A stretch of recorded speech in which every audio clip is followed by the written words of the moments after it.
So it's not that South Korea has an especially fragile democracy, it's that democracy is an especially fragile system at a particularly fragile moment in history. And South Korea, unlike a lot of other places, really has passed the stress test with flying colors so far.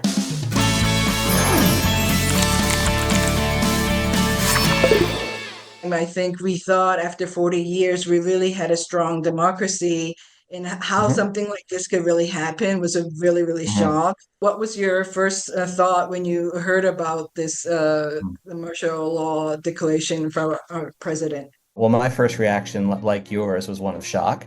But as a political scientist, my reaction was this will be over in a matter of hours. There's no way that he's going to be able to pull this off. Because, again, I think because I knew perfectly well how South Korea's people were going to respond. I knew that the military has really stepped back from politics in South Korea to a much greater extent than in other parts of Asia. And so it seemed to me this was a really just a foolish maneuver that was bound to fail. So although it was concerning, I had a lot of confidence that the Korean people and Korean institutions would hold, and that's a sign of Korea's democratic strength. What I would say is I wouldn't take this event as saying anything negative or frightening about Korea. It says something negative and frightening about democracy and about democracy's stability in general. The point is that democracy is, although the people have to fight for it, and in South Korea, South Korea is only a democracy because the people did fight for it. Democracy also requires, elite behavior. Elites have to buy into the system. They have to choose to play within the rules. They have to choose to be the servants of the people. In a democracy, the politicians work for us. We don't work for the politicians. And the politicians have to accept that. And when they don't accept that, things can go very, very bad very, very quickly.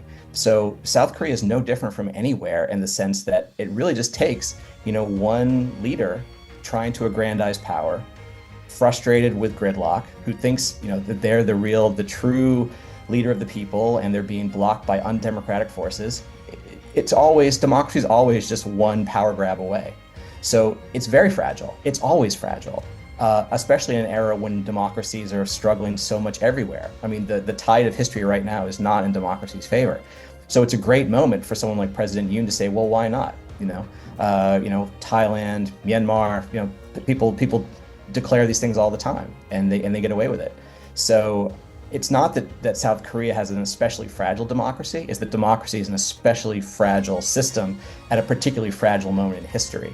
And South Korea, unlike a lot of other places, really has passed the stress test with flying colors so far. You're mentioning the democracy is a fragile system at a fragile time.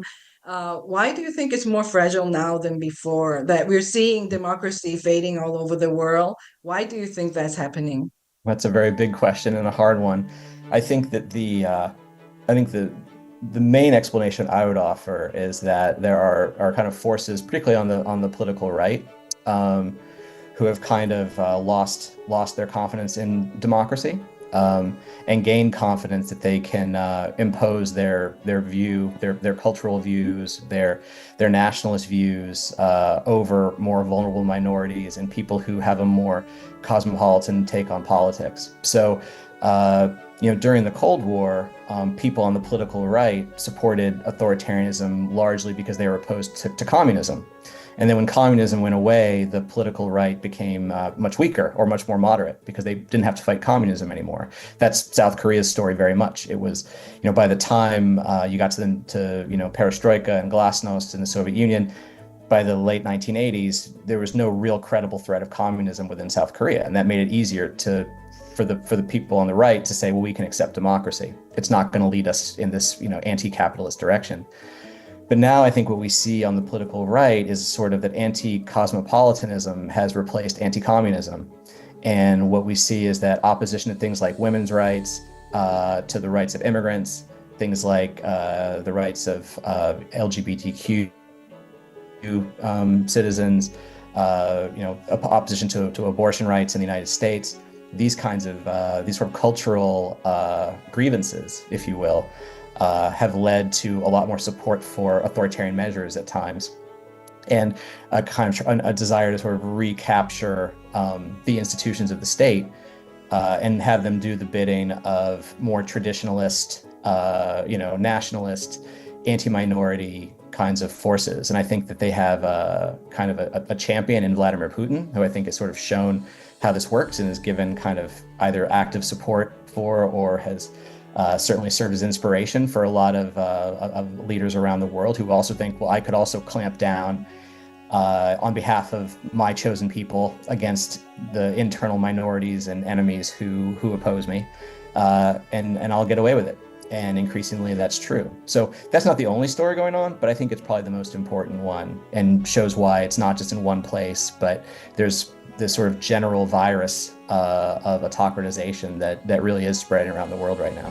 Especially the young generation, the people in their 20s and the 30s who were on the street with the K-pop glowing sticks, really showed what they can do. So I think that in some ways, if this generation could be more participated in politics, that we will really have more diverse, different change and transition in our politics sphere. How should we make the young generation more interested in politics, do you think? Well, I think that when it comes to youth in politics, the last decade or so has sent a lot of worrisome signs as well as positive signs.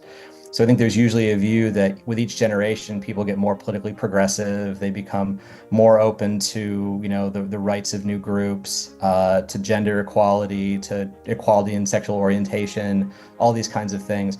And what we're seeing is that in a lot of places, young voters are actually turning quite conservative. Again, not in a way that just sort of says trying to, maintain the system, but conservative in the sense of more of a hard right sense, trying to undermine the system, trying to undo the democratic gains, trying to undo the rights that have been gained in recent decades. And so the youth of the world right now are a battleground. We cannot assume at all that young people, first of all, that they'll be involved in politics, or they're going to hold any kind of sort of democratic or progressive commitments. And so we really need to be thinking about our education systems. We need to be thinking about how we use public resources like the media, public events, to sort of show the lessons of history, and show how hard it was to secure democracy and what did things look like in South Korea when it was ruled by a dictatorship. Young people need to know this. So teaching the lessons of history, not that there's one truth in history, but just teaching about how things have been in the past will hopefully get people interested, and hopefully people's sense of civic duty will make them want to be involved in politics in a way that upholds their democratic life. Because if you're not doing it, then those politicians you don't trust, they get to do it by themselves. And there's no world in which that's better. Is there any message to Korean citizens and our viewers who went through all this last few weeks? Well, my main message is thank you. The world is watching. The world is incredibly proud of what you've accomplished. We're in many ways envious of the ways you've been able to come together to defend democracy. So all those long nights and cold nights and lack of sleep have not gone unnoticed by the world. And the broader point I would make is that we tend to think about the world in, well, there's young democracies and there's emerging democracies and developing democracies like South Korea, and then there's established democracies or consolidated democracies or mature democracies like the United States, or there's Western democracy, and then Western democracy doesn't necessarily spread to the East. We have to get rid of all of these notions. These notions are totally wrong-headed. And I think what we see now is that there are no adults in the room. Right? There's no, there's no democratic capital of the world. There's no democratic shining light or anything of the sort. South Korea is showing what it means to establish democracy, to prove democracy's strength in a way that is the envy of people like me in the United States, who would love to see a similar kind of fight and pushback and accountability for insurrectionary behavior by its elected leaders, as South Korea has shown. So thank you. And I think, again, South Korea should stand very, very tall. Koreans should be staying very, very tall right now and saying that, they've managed to accomplish something that is really kind of the pinnacle of what it takes to defend a democracy. And anyone who thinks South Korea is still just a developing democracy or a young democracy or is somehow lesser than these older ones, no. The youth is one thing, but the youth has grown, and the youth is showing a strength that the older democracies in the world could learn a lot from. Thank you so much. Keep up the good. Keep up the good fight. Be strong. Thank you, guys. Thank you.